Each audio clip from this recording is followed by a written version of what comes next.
Hello.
All righty.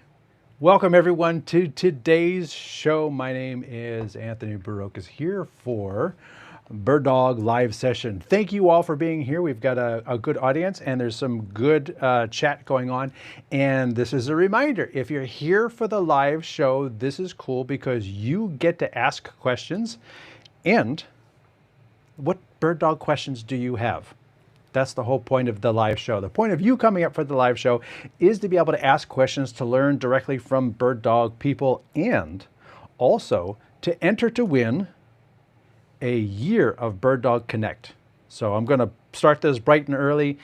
bit.ly BirdDog entry, or you could just use your phone or other mobile device to scan the QR code, and you can enter to win a year of BirdDog Connect, which we've done 2 shows on this already. And if you haven't watched the shows, you can go to the BirdDog YouTube channel and watch the shows and learn about some of the great connectivity and great features and the built-in live switcher and all the different things. Well, many of the different things. We have not covered them all. Dan insists that we need a 3rd show on Connect just because it does so much.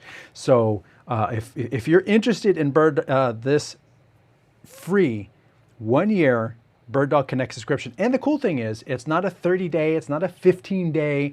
If you get this subscription and all of a sudden life gets busy, you got a whole year to figure it out. That's the best part.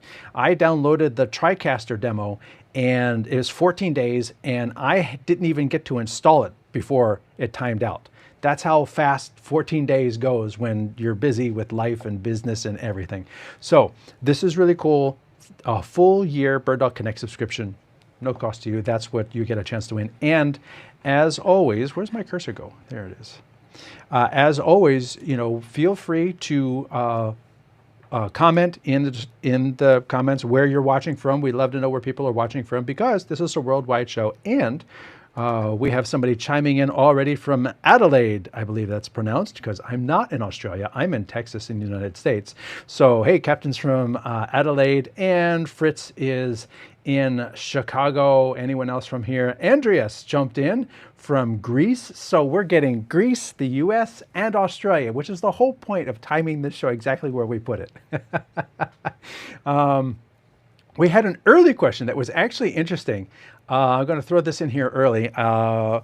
Fritz asks, what does the OBP logo signify? And already the people on YouTube are answering each other's questions, and I'll just put his up here.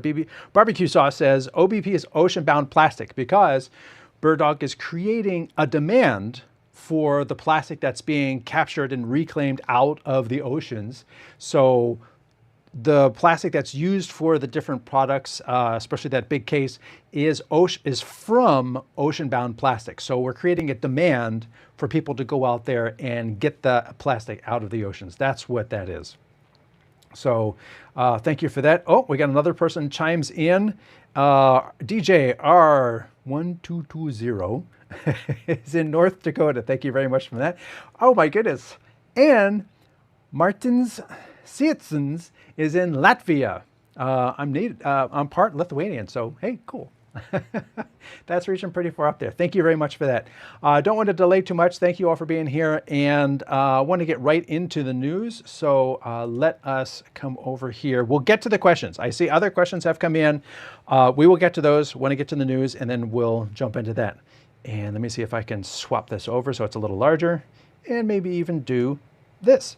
If you haven't already and you have the Mach-E Live, big update came out just, was it yesterday, the day before?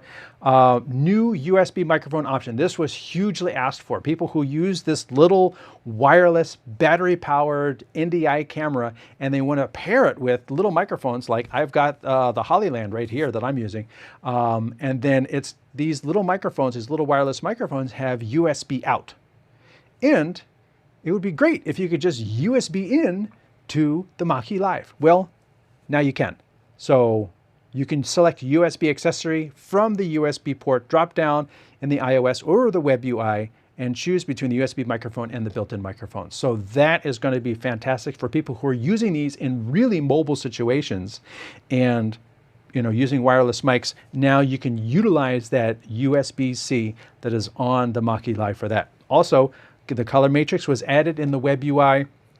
There's a vertical video option because people are using them for TikTok and Instagram and other vertical delivery. So now there's a vertical video option right there, and portrait is in the iOS app and the web UI. And lastly, SD card player and app support. So you can now manage your media using the in the app as well. So thank you all for being here. As I mentioned before, let me come back up here. As I mentioned before, this is a live show. So if you have any BirdDog questions, throw them into the comments. We will be getting to all of the questions that get answered or asked. Yes, asked in the questions in the comments. We will be getting to those. Today, I have a special guest. I am going to be bringing on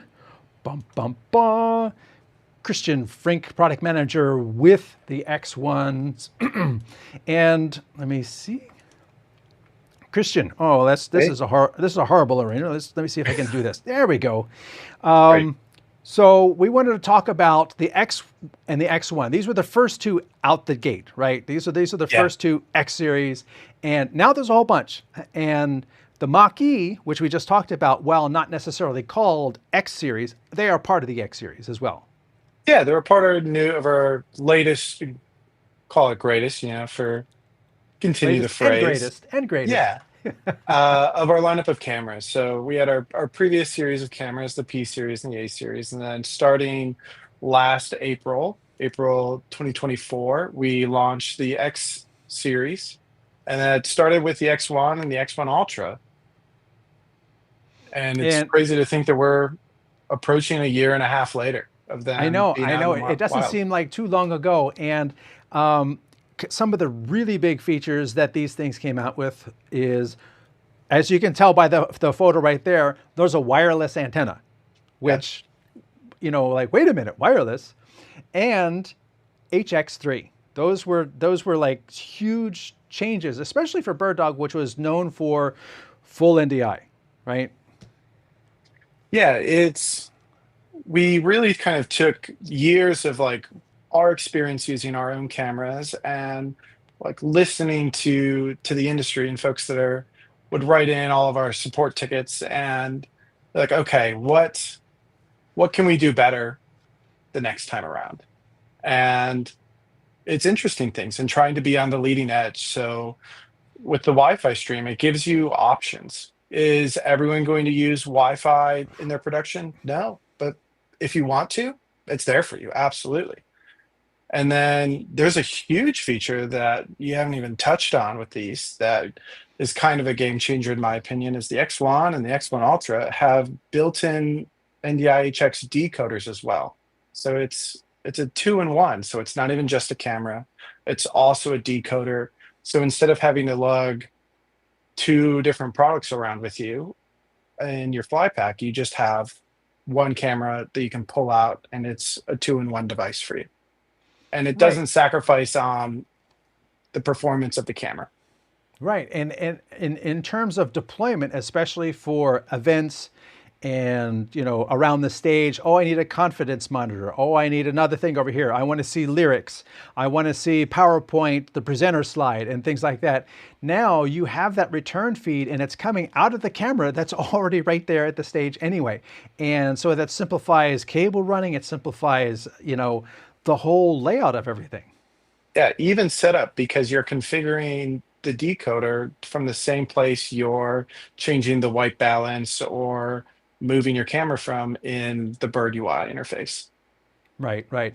So now this is fairly recent as well. The X1 is now Zoom certified. What does that Yeah, mean? so it means that we gave the X1 to Zoom and we begged them for their blessing, and they were like, here you go. Here's a giant blue sticker. No, but what it means is when you use the X1 in a Zoom Rooms environment, that you can expect a level of performance with it that you know it's going to work well in those environments. So if you're building a Zoom Rooms, you can feel confident that when you're putting an X1 in there, that it has been used and stress tested in that environment with that software by pro users, and it's going to work. And Plus, it's going to look also, good doing it. as this mentions, there's also automation controls. So, like you said, with the rooms, Yeah. you could have different control for the window shades, a screen coming down, and things like that. So now this ties into everything else as well. Yeah, it really does because like there's a big key word in there, another huge brand in the industry that's taking more and more space up is QSIS, and they're everywhere. And it's really hard to find a an AV integration that doesn't have QSIS involved or isn't thinking about going in that direction. So we now have the X1, the X1 Ultra, its cousin, the Max, the X4 Ultra, and X5 Ultra, all updated with our QSIS plugin. So if you are looking to update the cameras you have in a QSIS environment or to add cameras to it, the X series cameras are an amazing option that work with an existing plugin that we have to integrate directly.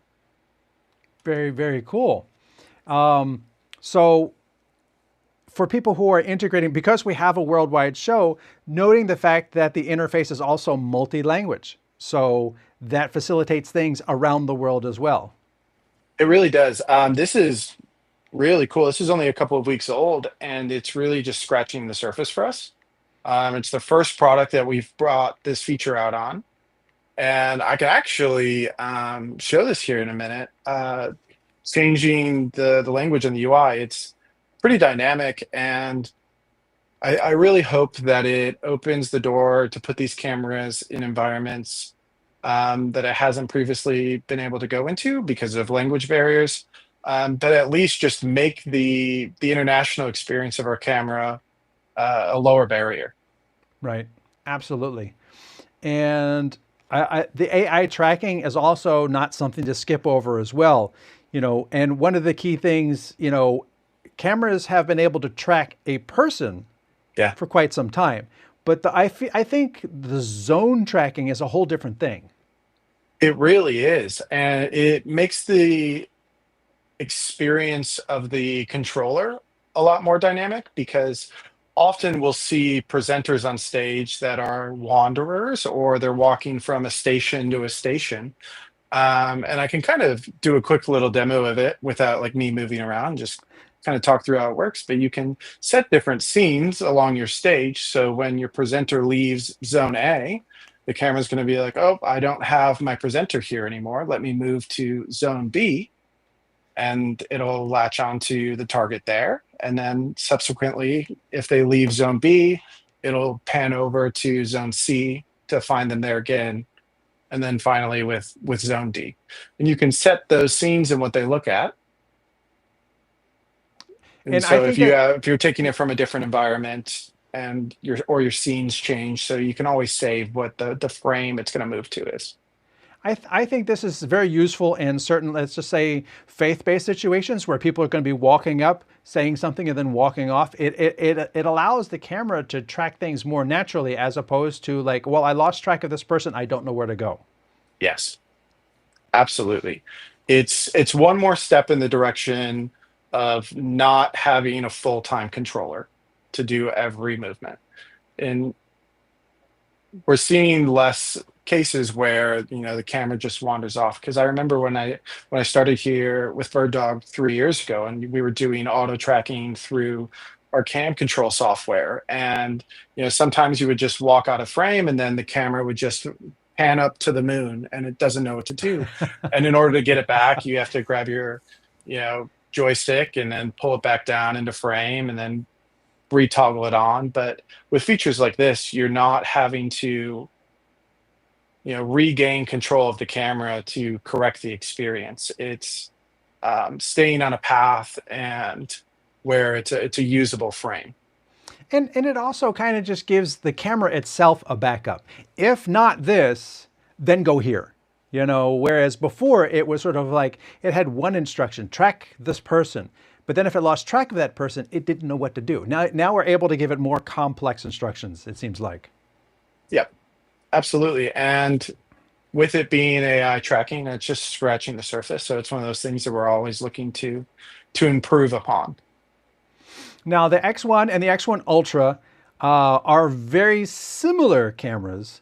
The key difference being the Ultra is UHD, being the 4K.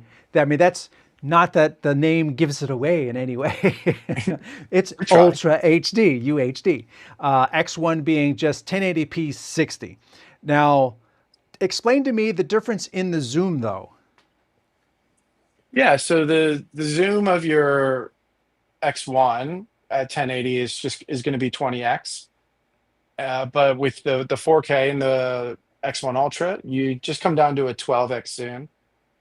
So it's not quite as, you're not going to get as much of a close-up, but what you do get is a little bit wider field of view. Just a little bit.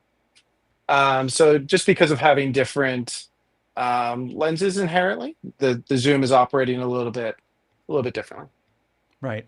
But other than that, per the specifications here, everything else is the same, so that you can, Yes. you're really coming down to like being able to choose just for this one feature. And that's like, oh, well, if I go to UHD, now I have to give up something else. It's not that everything else is just right down the line the same.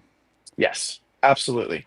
And we have a lot of people that stick to their lanes, where we have a lot of people that are like, I want a 4K camera, and they buy bundles of X1 Ultras and they don't touch the X1s. And then we have a lot of folks that are like, I'm only still streaming in 720p. I don't need 4K. I'm going to go with the X1.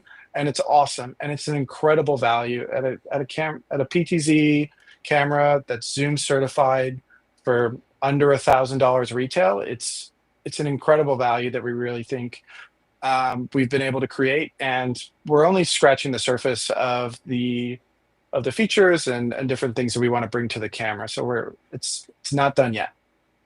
Definitely, definitely.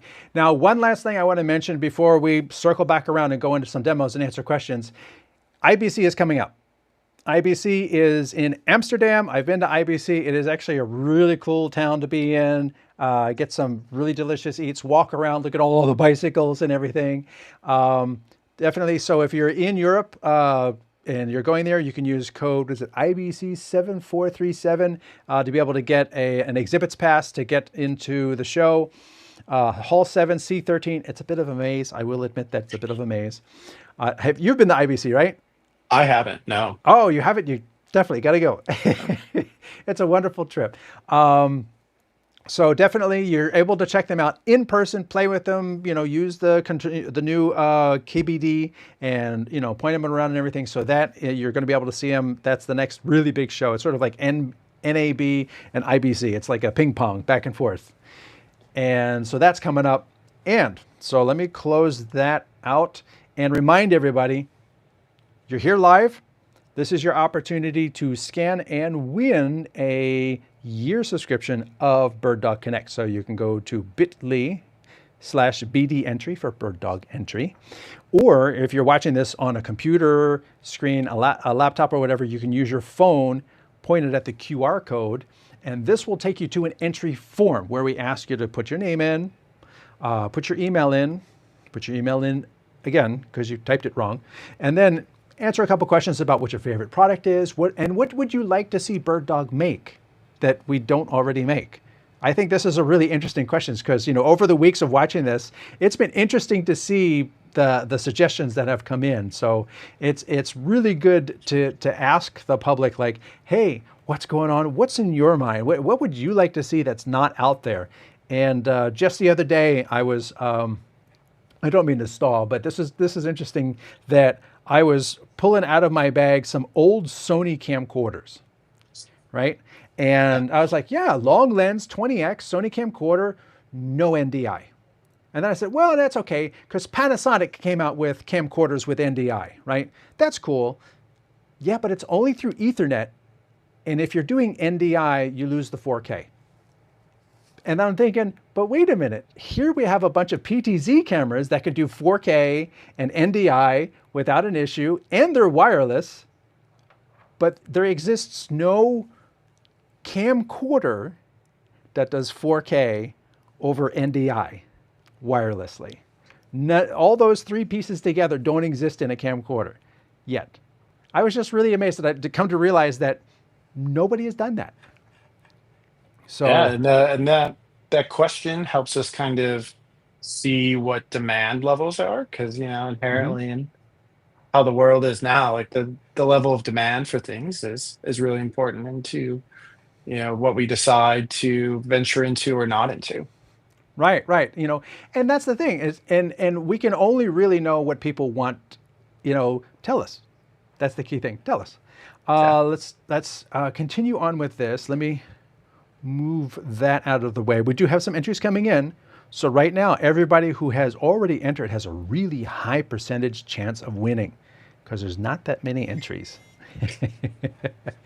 Let us continue down the list here. Question comes in.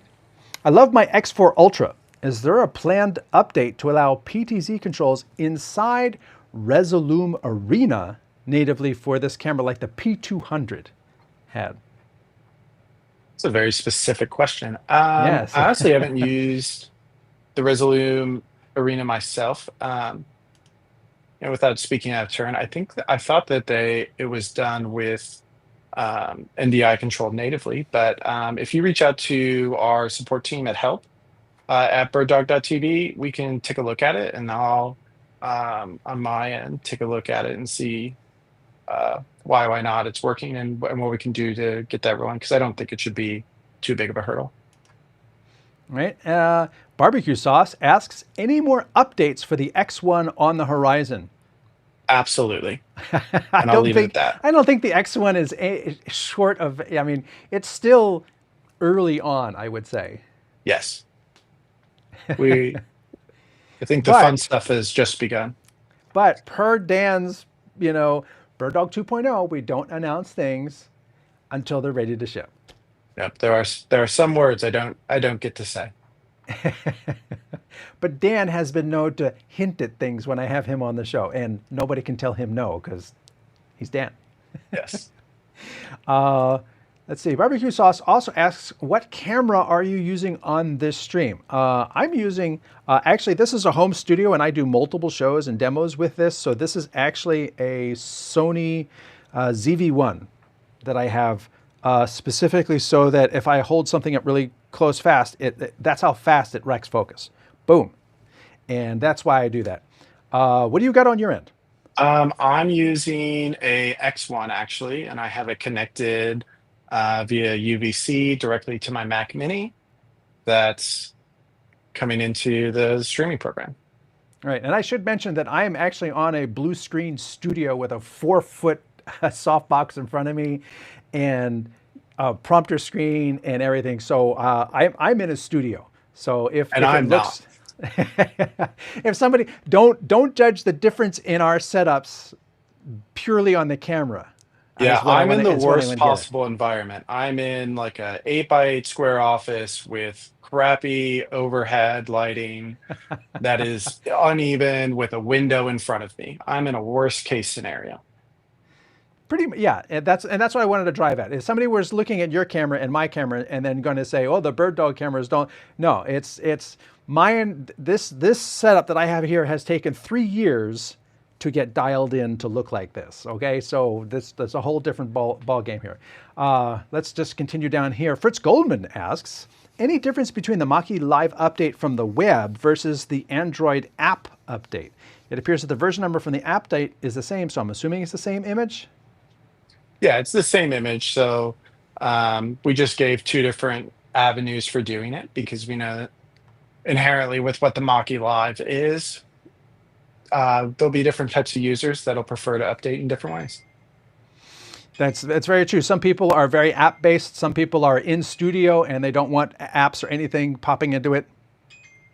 I've got something dinking in my office and I don't know what that is. You're very popular. Oh, somebody's trying to call me right now via Um, an app. So that's eventually that will go away. you did not vibrate your phone before the call. No, I didn't. It's because I walk away from it.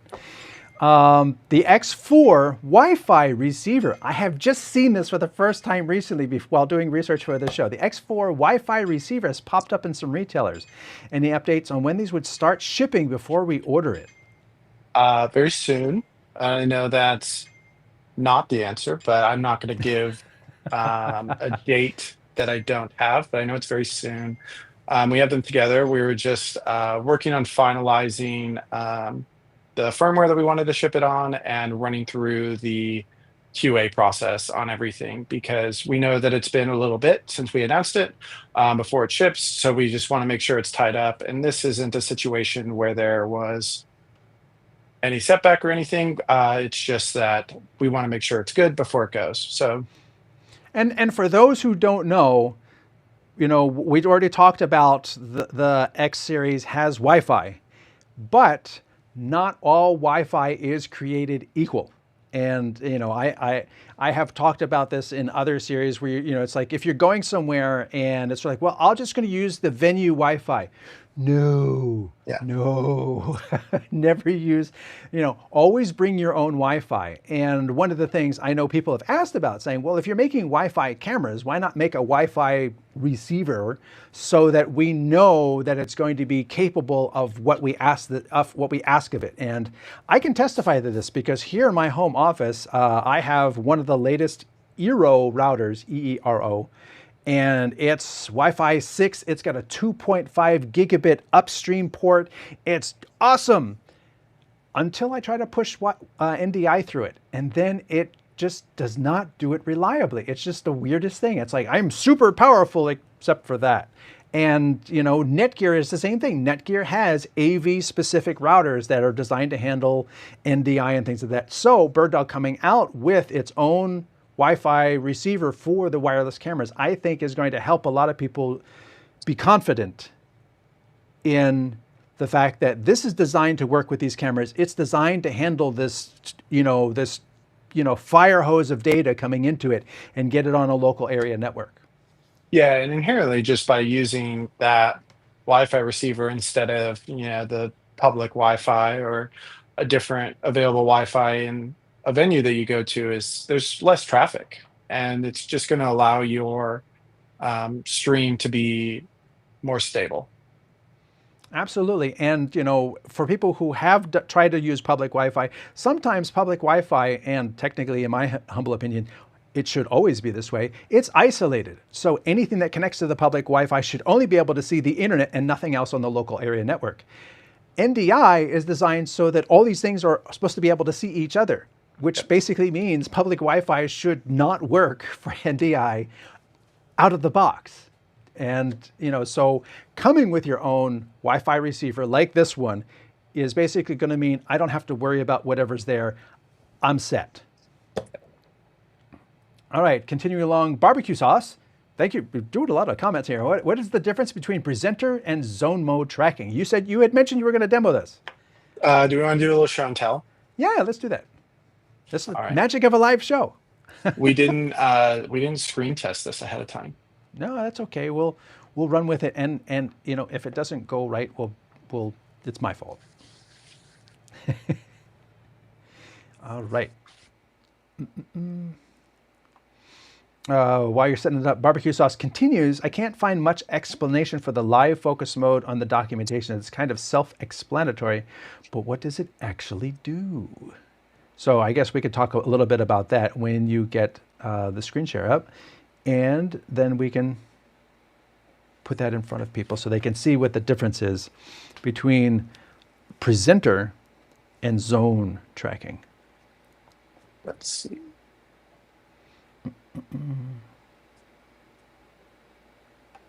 All right. All right, I see it. I'm gonna bring it up, and then I'm gonna make that full screen so we can just talk over Awesome. top of it. Wonderful. So this is the X1. That's literally my camera right now, and it's on our latest firmware that's on the website, 6.1.064. So exactly what I'm seeing is something that you could have immediately and see yourself. So actually, before we get to the tracking, I'm going to show something else really quick that we talked about earlier. So I'm just going to log out, and up here in the upper right corner, languages. we have all of these different languages. So this is the multi-language interface where you can click through the 8 different options that we have here and be able to hopefully navigate the web UI in your native language a little bit better. So if I switch over to German, for instance, I do not speak German, but we can just take a quick little look and see that our text-based interfaces here are changing.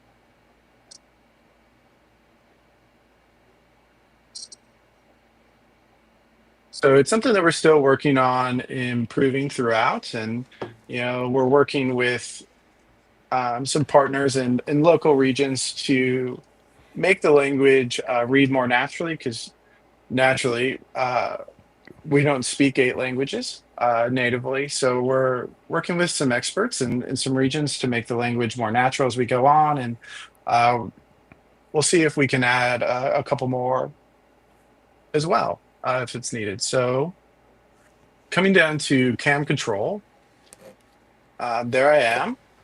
We'll see the AI tracking tab up here at the top. And this is where we'll see the 2 modes between presenter and zone. So it sets to presenter by default.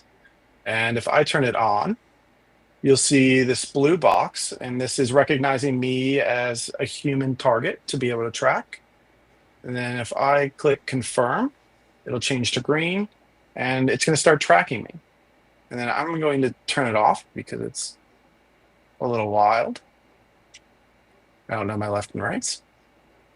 And so down here in the bottom right corner, you can do some adjustments to how you want the tracking to work. So whether you want your target to be centered or justified to the right or to the left, actually, I can show you that pretty nicely. And it'll pick me right back up. If I want to justify to the right, it's going to keep me on the right side of the frame. And then if I want to justify to the left, it'll pan over and keep me on that side. And then we can also adjust the start position of tracking, whether it's the current location or if you wanted to move to preset 1 to start tracking. And we can adjust the size of the target. And then if you want it If your target is in the upper edge of the frame, if it's close. So I found this to be really helpful depending on how I'm building a frame. So when I'm really, really close to the camera, just on my desk, and I'm doing some testing in a unnatural environment, having a close figure really helps me get some better testing. So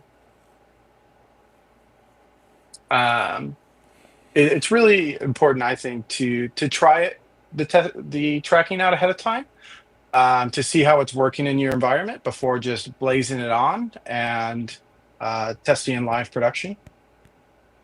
And I think the last important thing really here in the presenter tracking is the retention time. So how long it's going to stay on me if I leave the frame. And yeah, it's a classic slide field. But if we switch over to zone tracking, we get a little bit different field down here. And if I keep my zone setting here on zone A and I save, it's going to save my frame that I have there. And actually, I got to turn it off because my PTZ control is not going to work while I'm turned on. And if I take this to B and save, so I'm building those frames that I talked about earlier. So if we can imagine a stage, or if at a house of worship. So if stage A is me at, pulpit or something in the middle of the stage, and then I can pan over to B to be an auxiliary microphone down the other side of the stage. It'll pan over. So if I come over to the other side of the screen,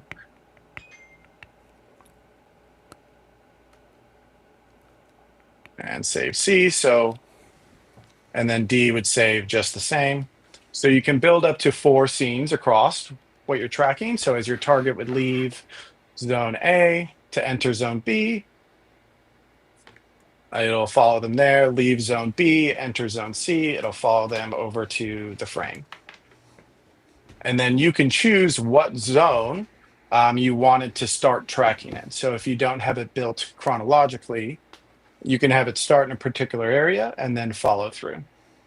And then, of course, we can adjust the retention time as well here, because I almost think the retention time is more vital in what your production flow looks like with the zone tracking versus the presenter tracking. And then, of course, we can come through here and delete all these frames that I built in. So it gives you the ability to go and revise things as well, not just build. Yes. It is not a one-time pony. Cool, cool.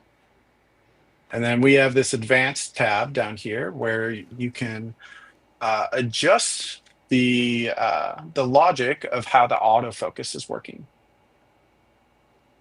which is something that we don't have as much documentation on yet as I think we should. And that's on me. And I need to get that put together. So I was talking about earlier how I'll often have my camera just on my desk, like in my face. So if you're really zoomed in on somebody, you can change your scene to macro. And if I were to just really zoom in on myself, it's still performing well. So even when you're using the camera in a non-traditional way, we've built in some logic and some algorithms to allow the camera to navigate scenes more naturally. Mm-hmm.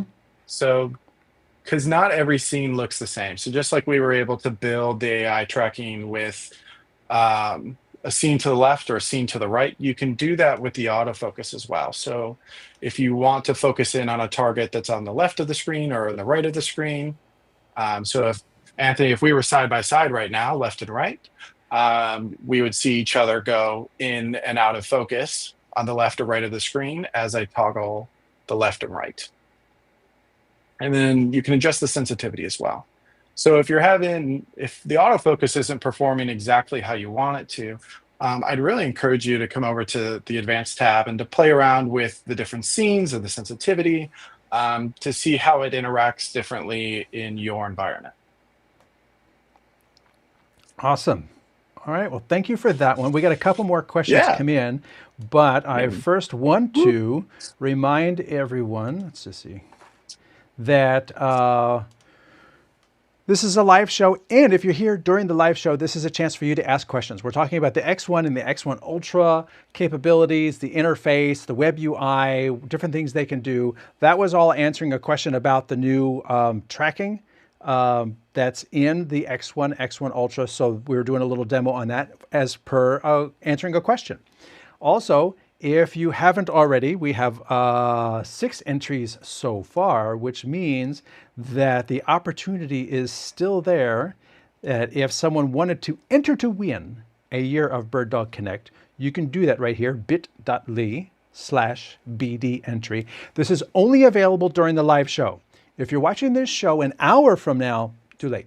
If you're watching this We already show won. tomorrow, too late. And I know the audience after these shows is in the hundreds. So I apologize to all the people who are watching the show going, oh, and sorry, if you're not watching it when it's live, you don't, because we actually give it away during the end of the show. We're actually going to scrape the names from the entry form and give this away during the live show so that you can see it happen. We're this totally live. So if you're watching this on a laptop or a computer, use your phone, just shoot at the QR code right here and then answer a couple questions.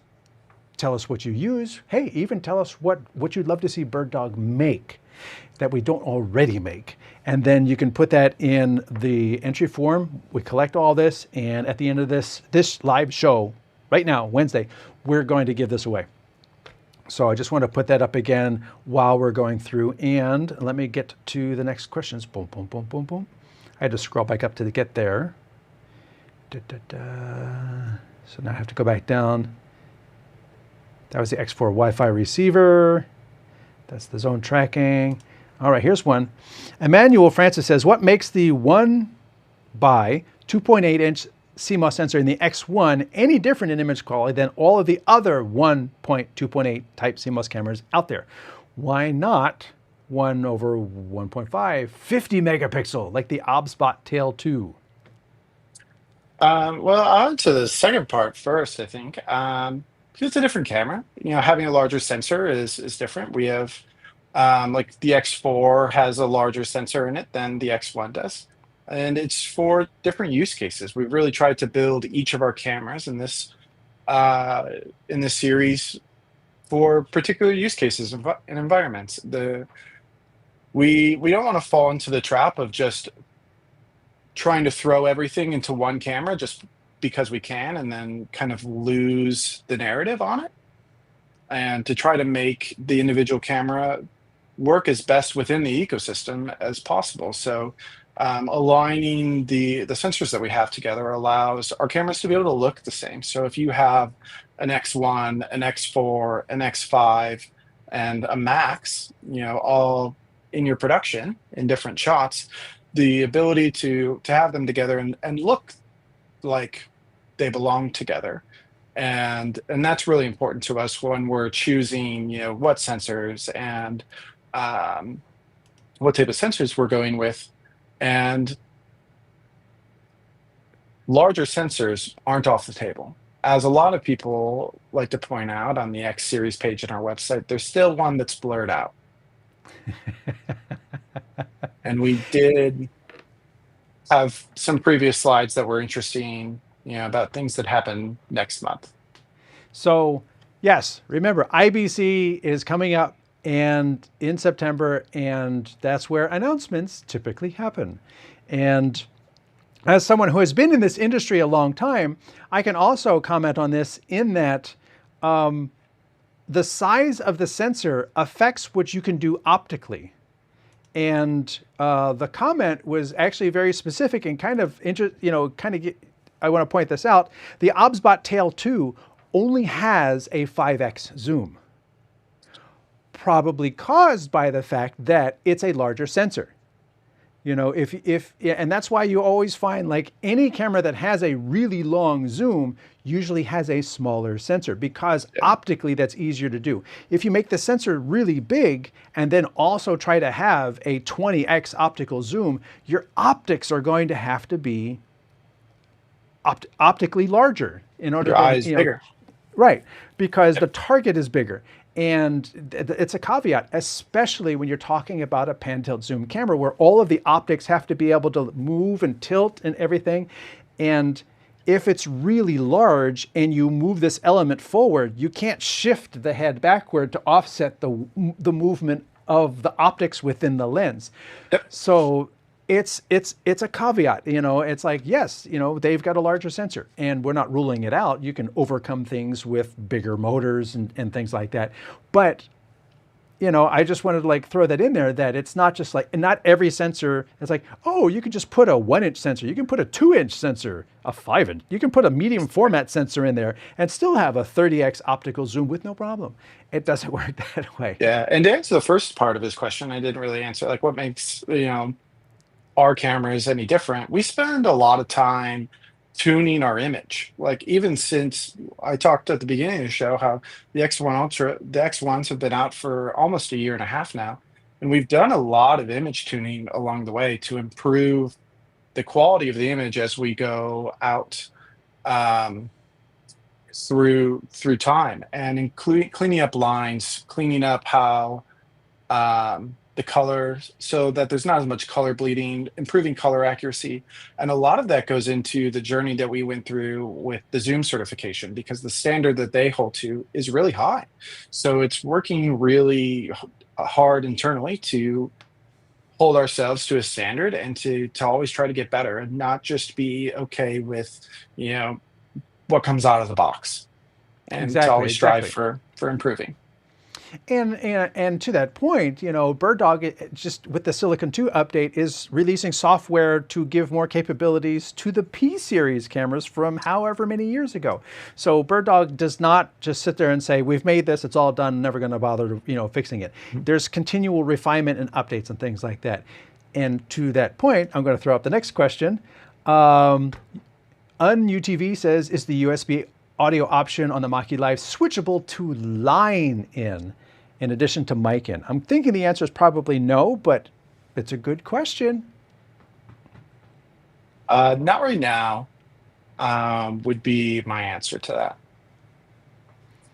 So we So, just have it as the as mic right now, um, and bringing that feature in. I assume that it's the question's built around the like the gain levels of it, and um,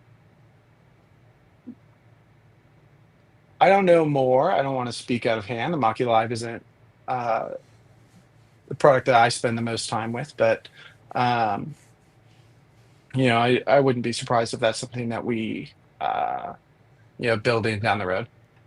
right, and as we and you can email that in and offer that as something that you'd like to see as well, because definitely I can see use cases where it's sort of like, hey, I'm in a portable situation, I've got let's just say I'm doing like little league baseball or something like that, and I've got these cameras sprinkled around the ball field, but I can plug one of them into the guy who's doing the audio mixing, and he can give me a line feed of the announcers.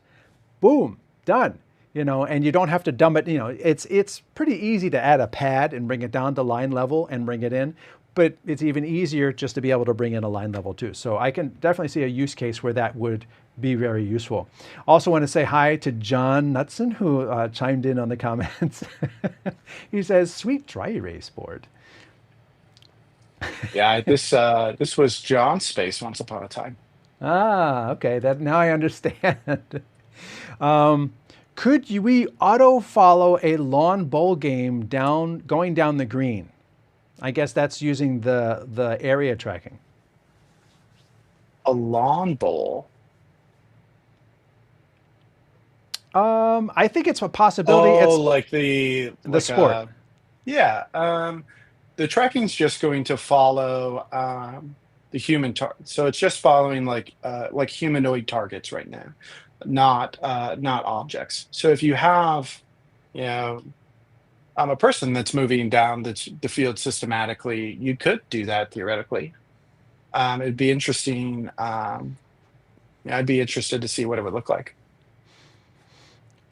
And it's one of those things also because We're not teaching the camera how to follow a particular game. The camera doesn't know the rules of the game Yeah. and what's going to happen next.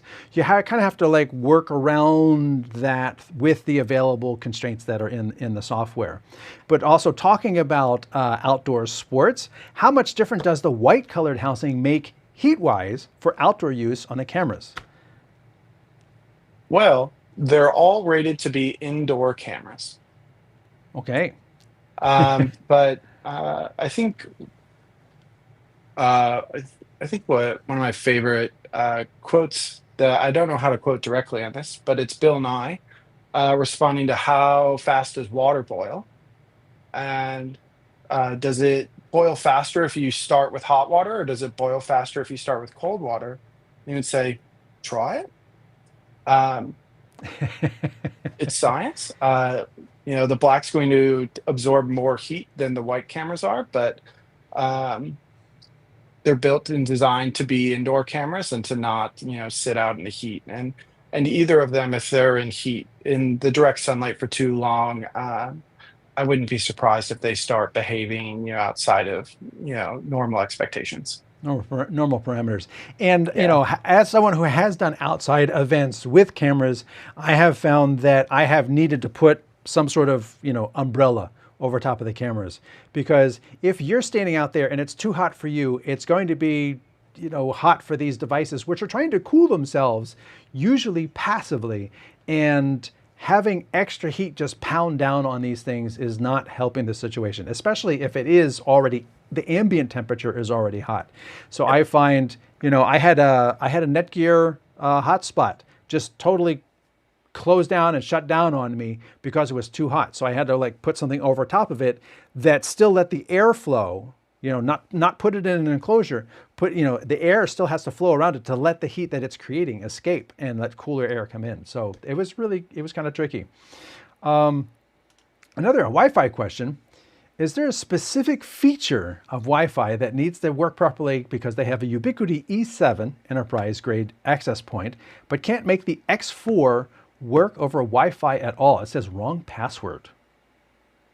That's an interesting one. There's not a specific feature or anything. I would suggest writing into our support team, opening a ticket, and we can work with you directly to see what might be going on with your specific case and kind of troubleshoot that with you directly. And I would also wonder, like, you could follow up with if you could follow up with another answer, like, are you able to get the video from it? Are you able to get video over the NDI and you just can't log into the interface? Or is it like you're not able to get anything from it? Well, what I imagine, what it sounds like to me is they're seeing it. They search for their Wi-Fi sources. They see their, Ubiquity network, and they click it and they type in their password. Oh, okay, Says trying to log in. no, Okay. like their WAP2 is incorrect or something like that. Hmm. So that's something that our support team has seen before and should be able to help them out through. Okay, yeah, I know there's several different security protocols on Wi-Fi, so it might be which protocol it's set to. Yeah. Bobby asks a pretty good question. How can I copy and paste camera 1 settings to camera 2, 3, and 4 from the As long as keyboard? you are working with X series cameras, what you're going to want to do in the KBD is hold the shift button and then using the cam buttons that are below the display. So like cam 1, cam 2, cam 5, cam 6. So hold shift and then press that cam button, and then you'll see copying settings, and it'll copy the settings of that first number that you press, and then the subsequent numbers that you press after that, it'll paste those settings to. Wow, that's simplified.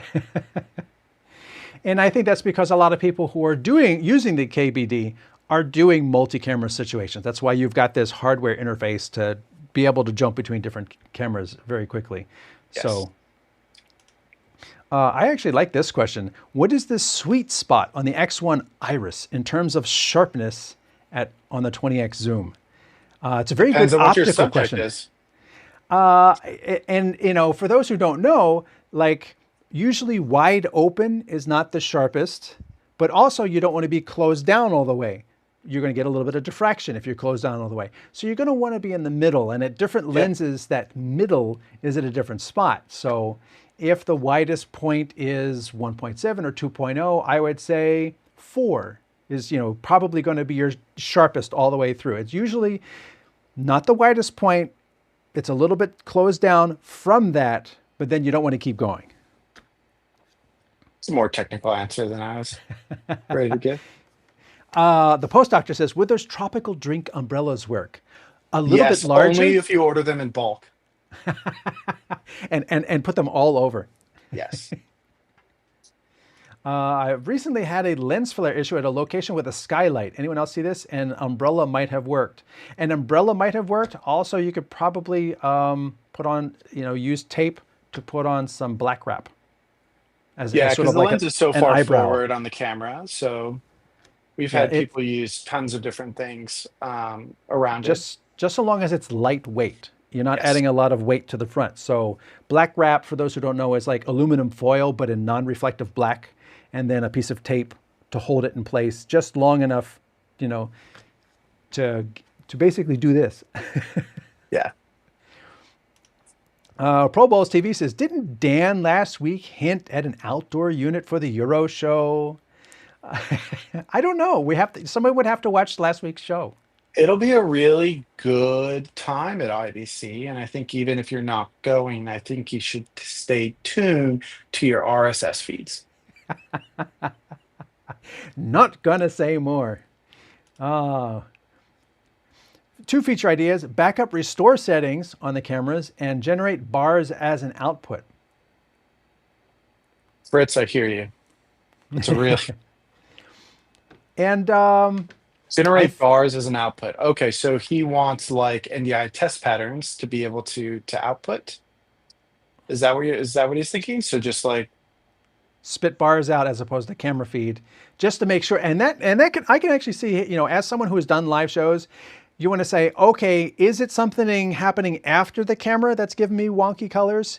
Okay, I'm getting bars from the camera. The bars look great, so it's optically. Oh, it's a lens flare. It's extra light hitting the lens. That's giving me ultra high black levels in the optics of the camera. That the bars have confirmed that everything processor-wise is doing great. yeah, those are really interesting. Okay, I see they validated what we said. And then the backup restore settings. So I imagine that's going to be because right now, if you go to do a factory reset, it completely wipes all of your settings. So if you can be able to save your settings ahead of time, so that way when you reset, you don't have to manually reconfigure all of those again. Yeah, I can definitely see Yes. that. Yeah. I have. Save it to a file I have, somehow. I have one around that that I'm working on. But then here's the other thing, and I have other hardware where we've gone through this circular discussion. I need to be able to save my file so I don't have to recreate everything. Okay, I save the file. Now I've reformatted, and then I load this file that has something corrupt in it back in, and now it's still not working. And so you don't know if the Process of file you elimination. save has something in it that is the problem. Well, hopefully we don't get to that point, and if it does happen, that's where we just do our classic troubleshooting, and then we try without that file, right? Yes. Hey, and Bobby jumped in, gaffer tape for the eyebrow. UTV says, any update on Dante to hardware? I always ask because I'm an audio guy. Don't stop asking. Keep the pressure on. Keep the pressure on. This is a good question from further on. In the X4, the white balance, is the temperature setting is always too blue or red. Is there a way to tune it? Too blue, too red. Too blue or too red? Is So there a way to tune it? To tune it, using the temperature setting. Well, I'm not going to pull up my camera and look at it because my memory isn't as good as it should be at the end of the day. Mm-hmm. And while he's doing that, I am going to pull this off and remind everyone that if you haven't already entered to win, this is your last chance to, I'm going to put this up because we're nearing the end of the show, bit.ly/BD entry for BirdDog entry, or use your phone, point it at the QR code. Either way is exactly the same. It's going to take you to an entry form that you can use to enter your name, your email, answer a couple questions about like what you might have, what you'd love to see BirdDog make, your chance to have your opinion heard that way, and you can have a chance to win, right now a 1 in 10 chance of winning, BirdDog Connect subscription for the entire year. So, and it doesn't start the day that, you know, you enter. It starts the day that you start it. So that's actually pretty cool too. So this is your chance to, you know, go do this entry form and put in your, toss your hat into the ring to win this BirdDog Connect subscription, which is actually a pretty sizable subscription. I was really surprised that this is the price, and it works worldwide. So doesn't, whatever market you're in, we just need the account information, the email that it's registered to, and it will be applied to your account. So no shipping charges, no duties, no tariffs. So that's actually a really nice thing. So what have you got on your end? So looking at the X4 on our latest firmware here, I can actually I'm gonna share it. I can share again. Might as well instead of just talking. If I can find the right tab here. Boom. Yeah. So looking at the X4, I'm on our latest firmware, 6.1.24. And looking at the white balance with the color temp. So I can change, you know, the color temperature, and then we also have the red and green tuning to be able to go up. So I wonder if he's just saying he wants a finer scale to the red and blue tuning than what we currently have. Yeah, so this is the whole magic of having a live show. You know, you can obviously, it's either too red or too blue. Well, have you tried to use the tuning here in the white balance color temp setting, because that's a great way to tweak, you know, the settings that it has. Is there? And Fritz asks, I think he's referring to the present white balance settings of indoor, outdoor, etc. I never find them accurate at all, honestly. Yeah, because the indoor is really blue and then the outdoor is really red. I agree with that sentiment, absolutely. I always find myself having to hold up a piece of paper, and even if I'm indoors, even if I'm in my studio, which is I have 56K fluorescent lights, I have to manually hold up a piece of paper because neither one of them is red is red properly or has the correct color temperature to my eyes. And it's like once I do a manual white, oh, okay, there we go. And it's not limited to BirdDog either. I mean, I have other cameras and other devices that it's sort of like, I don't know what you think indoor or outdoor is, but this is not it. Yeah. I really live and die a lot of the times by one push Yes. autofocus. Or one push white balance. Yeah. And if I'm in like a very like lit up like studio or something, like then I'll manually do it to like get like the blacks and everything like how I want to. But for things like this, where I'm just like on camera, like I'll normally just do like one push and like that's close enough for me. But if you're really tuning in for a production, yeah, the manual or the color temp I think is really the good way to go. And like you said, if you get one camera dialed in and you've got the X series and you've got the KBD, you can then copy those settings from the camera that's dialed in to the rest of them. So even if it is slightly something, they'll all be slightly something and be even. I mean, that's the biggest thing. You don't want to bounce between A and B. Like my camera is a little warmer than your camera. You don't want to bounce back and forth between these. But if they're both warm or if they're both cool, the audience is like, yeah, okay. I looked ahead and I saw that we had a question on 3D on the X4. So I figured before bailing from the screen share, I'd pop over to the 3D tab and just kind of show this, but 3D is a feature that we have on the X4 and the X5. It uses 3D that's made by Unreal Engine, and it allows you to use the PTZ camera in a virtual space. So if you have a VR environment, a virtual environment that you built, you can pull in the camera as an IP, as an NDI source into that virtual environment, and then use it to pan, tilt, zoom around that environment. So if I remember correctly, The Mandalorian was actually filmed using 3D against an entire like LED wall. So 3D Yeah. is the data coming off of the Yeah. camera talking about zoom, iris, and everything. And so it's camera and lens data being fed to the virtual environment creation. So the virtual environment reflects what the lens is doing. Is that correct? Yeah. Okay. It's on.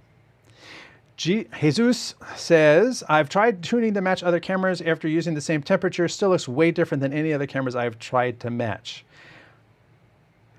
So he might be trying to match different manufacturer cameras. And that's going to be a bit of a challenge because different manufacturers, I mean, you'd almost have to go into those color wheels and really manually tweak the colors, because I know it's like if I have Sony cameras and Panasonic cameras on the same thing, even just trying to get the black levels to match accurately is hard. Yeah. Every camera manufacturer really has their own flavor of a base color, and we're not unique in that regard. And yeah, it is tricky sometimes. And then, my favorite is I get things kind of dialed in, and then the guy shows up, ooh, and I have a GoPro. Can we use this as a wide shot? I'm going, oh my God, are you kidding me? So that is a definite trick. And I guess we could just let's just use this one and we'll sum it up. Let's just say, related question, what would be the best workflow on Bird UI to optimize exposure and color in a venue?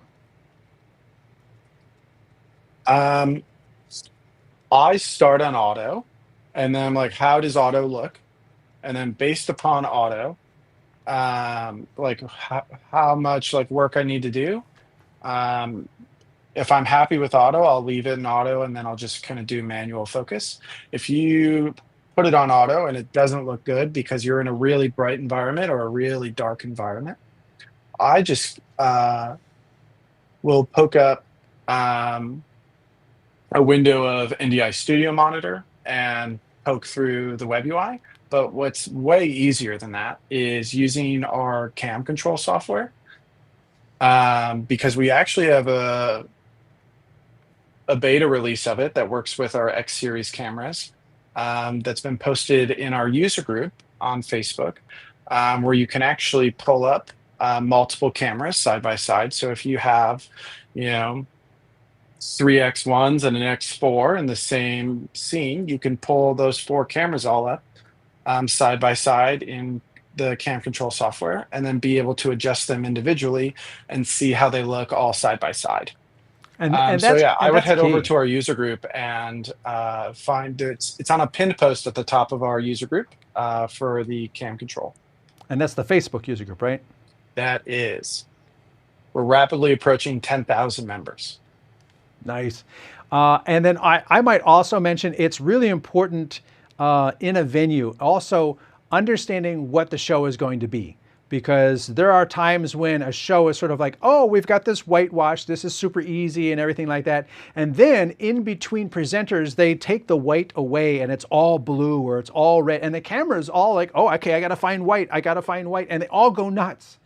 I did a show where they had Christmas lights on something, and as the lights changed colors, every time this one arrangement of colors came up, whether it was like, blue LEDs or something like that, it threw my cameras, oh, we got to go super red. No, stop it.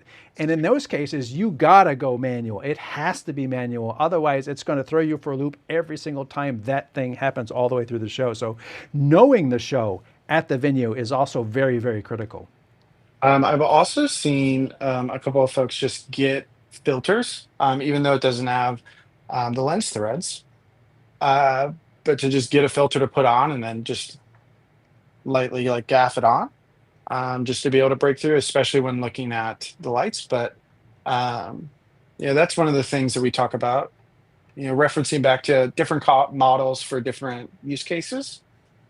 Um, I would stay tuned for things, down the road. There might be things that work well for that. Here's a good technical question. Let's tackle this one too. On my X4, if I connect the X4, whoops, sorry about that. Let's bring that back up. On my X4, if I connect an HDMI cable and select 4K 60, my NDI feed drops to 1080p. Same in reverse. Is the camera designed to output 4K 60 over both HDMI and NDI at the same time, or only one at a time? It's a good question. Um, I'll have to double check it, honestly. I don't remember off the top.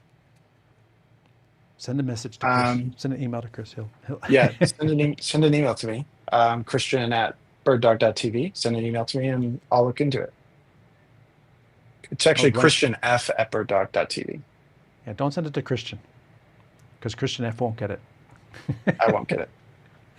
All right. So yeah, and this kind of like goes back to what I was just saying. Are there best practices for filming against an LED wall?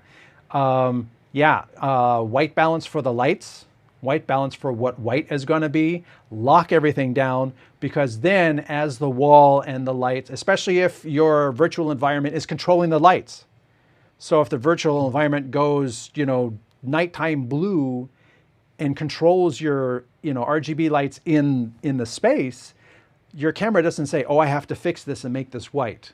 You have to lock all that down before the environment, because sometimes the LED wall is also part of tied into the lighting on the people too. So it's all these questions are, lead to much deeper things too.